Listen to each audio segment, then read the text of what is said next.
Stop what you are doing and look at this. Pink sand. Real, actual, no filter, pink sand. And today I am taking you to 3 beaches where you can stand on it yourself this summer. Harbour Island in the Bahamas, the lagoons of Crete in Greece, and a hidden strawberry red beach deep inside a national park in Indonesia that most travel channels have never even covered. And here's the thing. Summer 2026 is the single best time in recorded history to visit these places.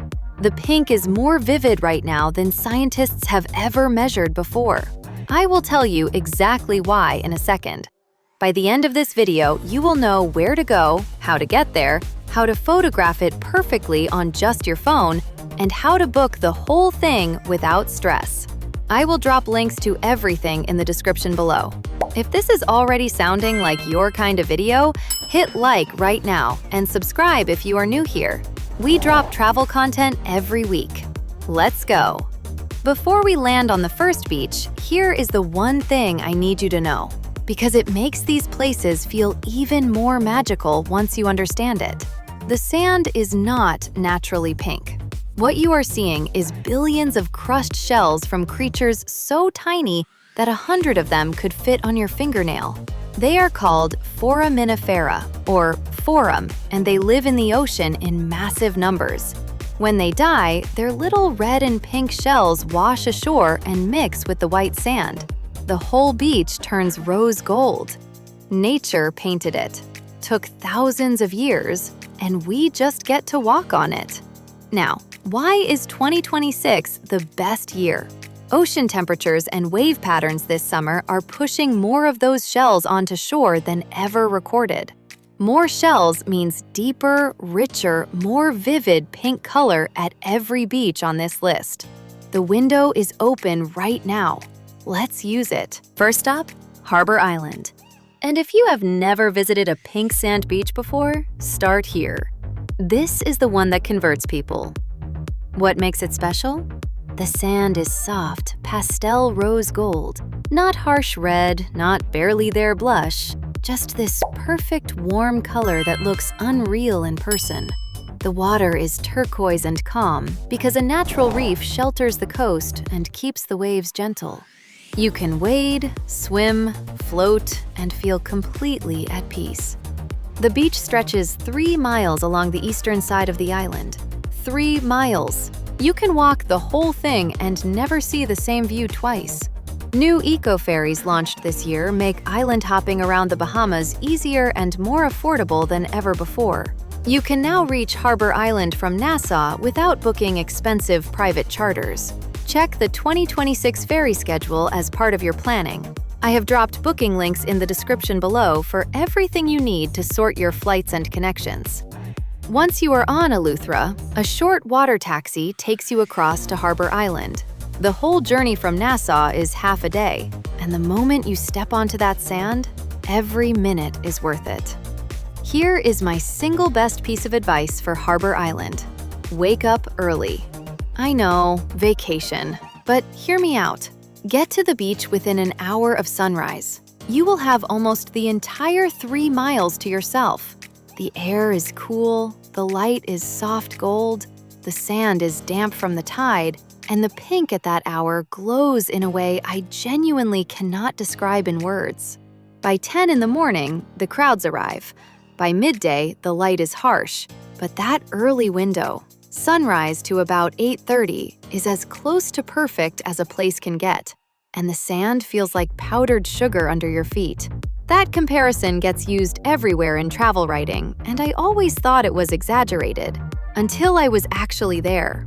Walk barefoot. Sit down in the middle of it. Let it run through your fingers. You will understand immediately.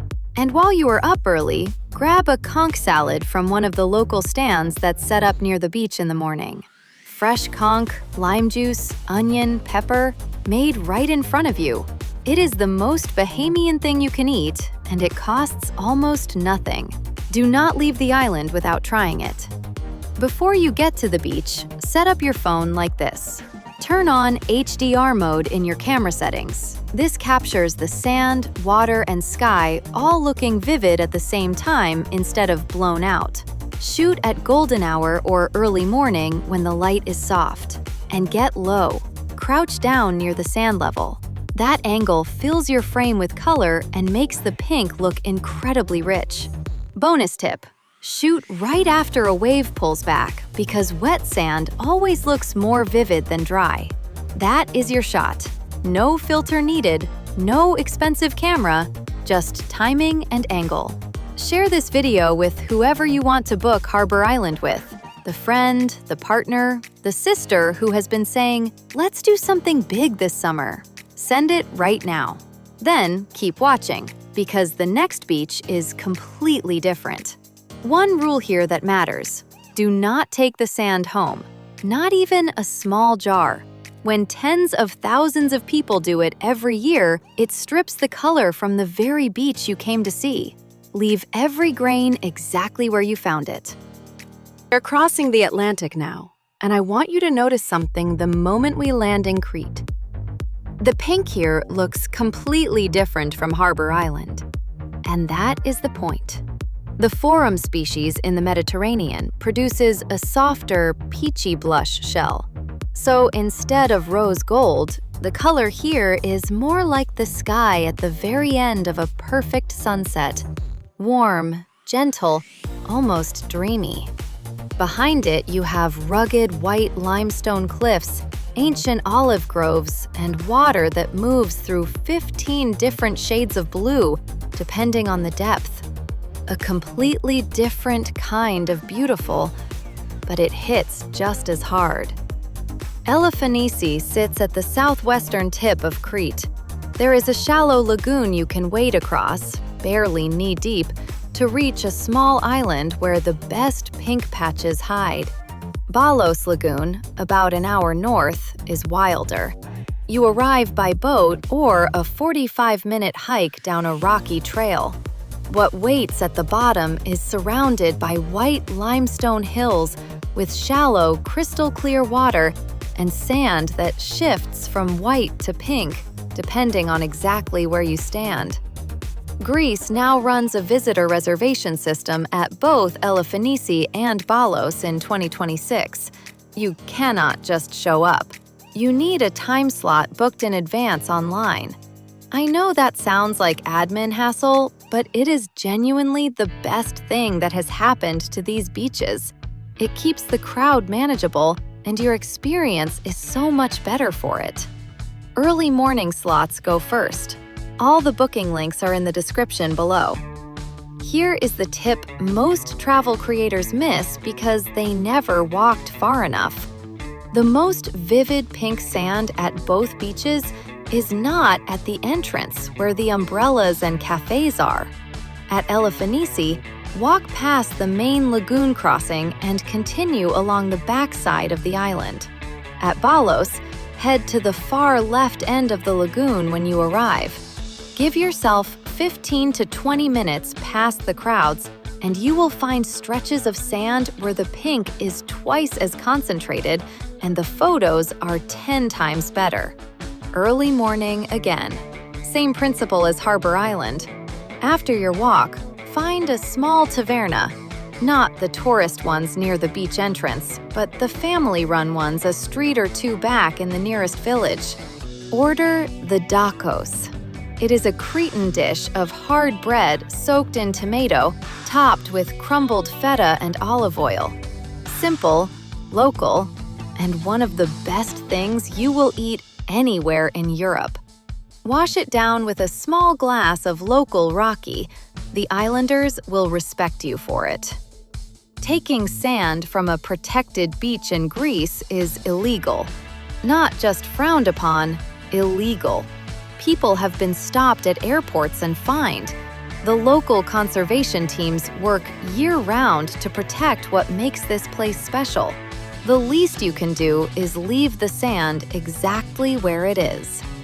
Drop a comment if you are adding Crete to your 2026 list. I read every single one, and I want to see how many of us are heading there this summer. Now we go somewhere that will stop you completely in your tracks. Inside Komodo National Park in Indonesia, there is a beach called Pantai Merah. That translates to Red Beach, And I need to be clear, the sand here is not pastel pink. It is not blush. It is deep, rich strawberry red. The forum species here produces a much darker pigmented shell. And because the beach is small and enclosed with very little white sand mixed in, the color is concentrated and intense all the way across the shore. Put behind that, a backdrop of steep volcanic hills. Put in front of it, cobalt blue water with a bright turquoise reef shelf. The result looks like something from a fantasy film. It is the most visually dramatic beach on this entire list, and almost nobody covers it in mainstream travel content. Pantai Merah is only reachable by boat. No road, no cafe, no crowds. Just the beach, the hills, and the ocean. And that is exactly what makes it special. Licensed local boat operators run small group tours through the national park that include a stop at Red Beach. Book through a verified operator. Your hotel or a reputable local travel agent can point you in the right direction. Read reviews specifically for whether they follow the national park's environmental guidelines. The reef here is extraordinary, and irresponsible anchoring can damage it in seconds. Spending a little extra on a responsible operator is always worth it. Most boat tours that stop at Red Beach include a fresh seafood lunch on board or at a floating platform nearby. Say yes to whatever they are grilling. The fish in this part of Indonesia is caught the same morning and cooked over open charcoal. If you see grilled tuna with sambal on the menu, that is your order. Nothing fancy, nothing expensive, completely unforgettable. This is the single most important tip for Pantai Merah. Check the tide chart before you book your boat tour.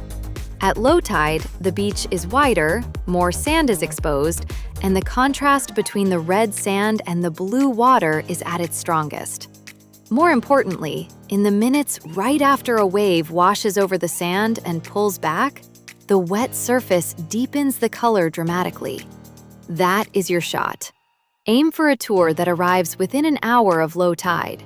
Free tide chart apps give you exact times for Komodo for any date. 5 minutes of planning, enormous payoff. If this video is giving you serious inspiration, like it right now and share it.